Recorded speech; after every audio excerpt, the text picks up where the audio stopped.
સુરતના અડાજણમાં બુટલેગર બન્યા બેફામ બેકાબુ। સુરતના અડાજણમાં આવતા નૂતન રો હાઉસ પાસે બુટલેગર દ્વારા સ્થાનિકો સાથે મારામારીનો વિડીયો થયો સોશિયલ મીડિયા પર વાયરલ।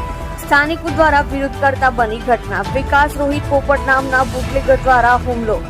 યુવાન પર ચાકુ અને લોખંડના પાઇપ વડે હુમલો। અડાજણ પોલીસે સમગ્ર ઘટનામાં મૌન ધારણ કર્યું। આપ જોઈ રહ્યા છો સોમવાર ટાઈમ ન્યૂઝ ચેનલ।